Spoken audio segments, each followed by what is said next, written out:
Та хизээ нэгэн цагт задгай сансарт өгөхүүлээ яах байсан болоо гэж бодож байна уу? Сансрын уудам морин зайд амьсгал хураавал таны цогц дэлхий дээр байдгаас арай өөр байдлаар нөгөө ертөнц рүү явсан олголно. Учир нь сансар бол дэлхий бишээ. Сансарт ямар ч агаар эсвэл дулаан гэж байхгүй учраас таны бие цогц чинь дэлхий дээр байдаг шиг айжмар задарч үгүй болохгүй. Харин ч задгай сансарт хувь хуваараа мөмий болон хуурж хэдэн мянга эсвэл хэдэн сая жилээр ч хамаагүй хүн явсаар байх болно гэж боддоо. Тийм учраас өнөөдөр бичлэгээр би та бүхэндээ хэрв сансарт өгвөл юу тохиолдох талаар ярьж өгөхөр шийдлээ. Хүндрэлтэн сансар өгдөргөөрөө ниснээс хойш аль хэдийн 60 гаруй жил өнгөрсөн бөгөөд одоо нэгэн цагт биш юмаа гэхэд ирээдүйн хизээ нэгэн үед хүмүүс өөр гариг ертөнцөөр тархан суурьших нь цаг хугацааны асуудал байлээ. Тэгвэл яг тэгж сансар өгдөргүүд аялаж явах зураа бүр задгай сансарт нас орвол яах болоо? Хэдийгээр баг зэрэг Dark Mist сонсогдож байгаа ч гэсэн бас таны сонирхлыг өөрийн ирэхгүй татаж байгаа зү. Тийм болохоор үүний хариултыг мэдмээр байгаа бол яг одоо лайк, subscribe дараад бичлэг хэлүүлээрэй.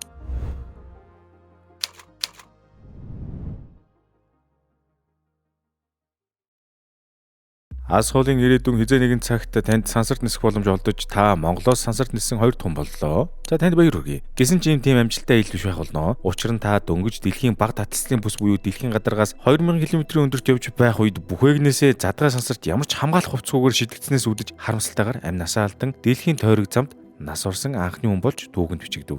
Тийм болохоор танд баяр хүргэе. Одоо харин амьсгал хурааснаас хойш таны бие цогцонд юу болох тухай наривчлан авч үзье. Юун түрүүнд сансарт өгөх дэлхий дээр өгөх хоёр юугаараа ялгаатай байдаг вэ? Манай дэлхийн гариг бол агаар мандалтай гариг бөгөөд энэхүү агаар мандлын ачаар бид амьсгалах агаартай дулаахан сайхан орчинд ажил өрдгөө. Өөрөөр хэлбэл дэлхийн маань асар том хүнжил нөмөрчгсөн байна гэд ойлгож болно. Энэхүү хүнжилний дор амьдарснаар бид сансрын асар хүйтэн орон зайгаас ялгаатай нь дулаахан агаарт байж амьсгалан дуу чимээг сонсож бусад сансарт байдаг олон аюултай зүйлсээс хамгаалагддаг. Харин задгай сансар бол тийм биш юм. Сансар бол вакуум буюу ямар ч даралтгүй орон зай үлээ. Өөрөөр хэлбэл сансар таныг тэтгэх ямар ч хүнжил байхгүй. Сансрын вакуумд ямар ч дуу тархдаггүй, агаарч байдаггүй, ямар ч даралтгүй. Тийм болохоор та сансарт ямар ч хамгаалах хувцсгүйгээр гарвал тэр доороо хөлдөж, цусаар чинь урсаж байгаа цус аяндаа буцалж эхлэх болно гэж боддоо. Хэрв та жам 9-ороо дэлхийн агаар мандал дотор нас орсон бол таны цогцыг тойрон хүрээлж буй агаар даралт болон бусад бичлэг организмуудаас үүдэж таны цогц үхснээс хойш 24-с 48 цагийн дотор задарсаар айжмаар хөөж муудан эцэстээ арга ясал үлдэхүүлээ. Гэсэн ч та сансарт өгсөн шүү дээ. Тийм болохоор сансарт бүх зүйл арай өөр явах болно.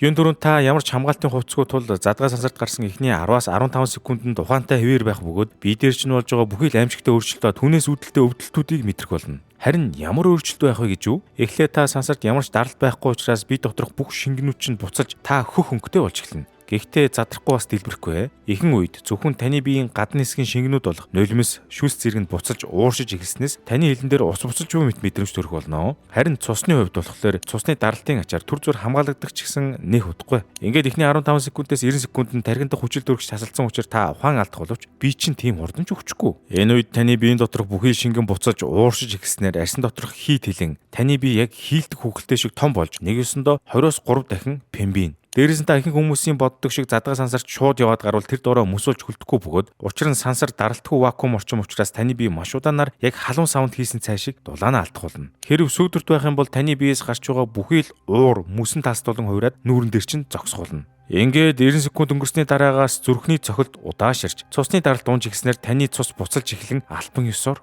үхнэ. Энэхүү та албан ёсоор сансарт амьсгал хурааснаар таны цогц сүлдэх боловч хаана үхснээс нь шалтгаалж цогц дээр чинь ямар нэгэн процесс явагдах нь шийдэгдэнэ. Эхний хэлбэр дэлхийн ойролцоо. Хэрэг бид эхний дурдсан жишээг сонгон авч таныг дэлхийн ойролцоо өгсөн хэмээн үзье. Тэгвэл таны амьсгал хураасны дараагаар таны цогц шууд хатаасан борчиг болох буюу таараа сансрын мөмий болж хувирна. Яаж вэ гэж юу? Та сансарт нас ороод хэдэн цаг өнгөрчээ. Энэ үед таны нар руу арсан хэсэг чинь 150 градус хүртэл халж шарагдан, эсрэг талд байгаа хэсэг чинь хөлдөж зарцах болно. Тэгсээр хэдэн өдрийн дараагаас таны цогц борцлогдох процесс эхлэх бөгөөд агааргүй бас ямар ч бактеригүй улмаас таны биеийн бүхий л өөх тос задран ширгэж арьс ба булчин чинь усгүйжин хатуу ширхэхтэй борцуулан хувирна. Тэрвээ та хүн санаж байвал Netflix-ийн Three Body Problem киноноор гараад нөгөө нэг хатаагаад хураачдаг штэ. Тэрнтэй төстэй ч юм уу? Таны YouTube контент чинь чанартай байсаар итэл яагаад үзэлт авахгүй гэж бодож байна?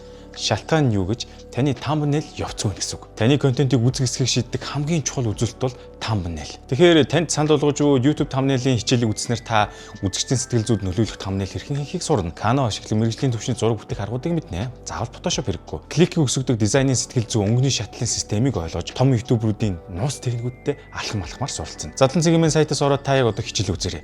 Хэрв та видеого олон хүнд хүрэхийг хүсдэг бол энэ хичээл танд зайлшгүй шаардлагатай нэг ур чадварыг сургана. Таны контентын үзэлт thumbnail-ээс чинь эхэлдэг. Одоо төвшний ахиулах цаг болсон.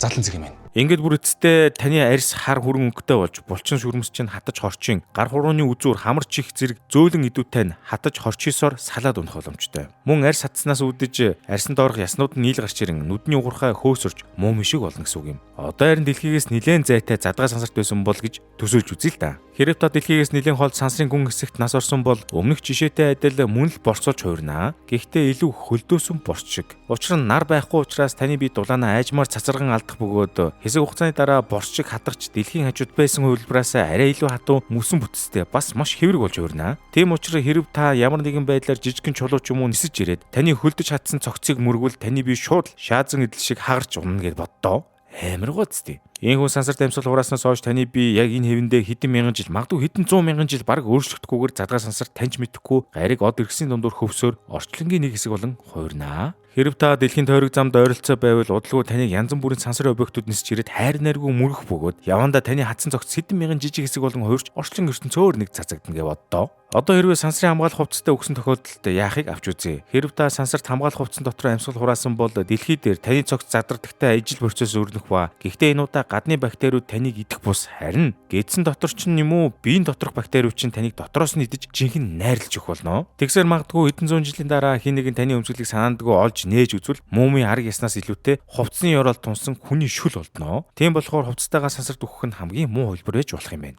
Хэрэв та дэлхийн татах хүчнээс гарч чадахгүй эргээд муумын болон цогц чинь дэлхий дээр унвал яах вэ? Тэр тохиолдолд таны цогц дэлхийг хэд хэдэн удаа тойрч иргэсний дараагаар дэлхийн татах хүчинд автан эргэн дэлхийн агаар мандал руу асар хурдтайгаар унах бөгөөд тех явцдаа бүрэн шатаж агаар мандалд орж ирэхдээ аль хэдийн үнс чандар болон хувирах бөгөөд магадгүй таны шатаж буй цогцыг хэн нэгэн хараад харуулж буй од байна гэж бодож болно. Гэхдээ үнэндээ тэр од биш өрдөл таны шатаж буй үлдэгдэл байна гэж төсөөлөд үзтээ нэг бодлын инээдтэй юм шиг. Харин таны муми болж хөлдсөн цогц задгай сансар окторгууд хөвөн явсаар хизээ нэгэн цагт өөр гариг ирэхсээр ямар ч амьдралгүй далай тэнгисээр бүрхэгдсэн гариг дээр очивол яах вэ? Тэгвэл энэ үед таны үгэл маш том зүйлийг эхлэх болно. Хэрв таны бие хөлдөж муми болоод хэдэн мянган жил галактикууд донд аялсаар ямар нэгэн далайтай гариг дээр унвал хэдийгээр таны бие махбод дэлхий дээр унахтай ижил бүрэн шатаж өгөөг болох боловч шатаж дуусаагүй үлдэгдэлд байсан бактериуд усан дунснаар тэр гаригт амьдрал цэцэглэж эхлэх болно. Таны биеийн үлдэгдэл бактериуд эхлээд тухайн гаригийн далай тэнгисээр тарж эхлэх бөгөөд явандаа хэдэн сая жилийн дараагаар хувьсан өөрчлөгдөж шинэ амьдрал, шинэ соёл иргэншлиг үүсэх бөгөөд энэ бүхэл бүтэн таны цогцсноос эхэлнэ гэж та төсөөлдөө. Хэрэв манай гариг дээр амьдрал ингэж эхэлсэн бол яах вэ? Маш сонирхолтой гоц. Даанч энэ асуултанд хэдүүлээ дараагийн бичлэгээр хариулъя гэж бодож байна л да. Ингээд танд манай бичлэг таалагдсан бол лайк болон сабскрайб дарахаа бүү мартаарай. Удахгүй болцъё дараагийн бичлэг хүртэл. Түр баяртай. Чиний мэдлэг туршлага бүгд ярих чадвараас ч болоод нуугдаад байгаа юм шүү дээ. Та өөрийнхөө бизнес мэдлэгээ камерын ард нуусаар л ах уу. Олон нийтийн өмнө илтгэх ярих зэрэг нь хүмүүст үнэхээр айц төрлөг зүйлээ. Үнэн. Би ер нь хэрхэн харагдах болоо, дуу хоолой минь ямар сонсогдох бол гэж хитрхи дотгошоо бодож явах орд задлан цэгмийн сайтаар ороод камерын өмнө өөрийгөө харуулах зориг хичээлийг авч үзээрэй. Эсвэл та видеоны доорх скул линкээр ороод задлан комментэд нэгдэж хичээлээ үзэнгээ YouTube задлан сургалтыг гэсэн давхар үзэх боломжтой. Олонний өмнө ярих, илтгэл тавих, камерын өмнө урсгал ус мэт цойлон ярих чадвар таныг ямар ч цаг үед хаан ч аваад гарах, бусдаас тодтох хамгийн хэрэгтэй чадвар юм шүү.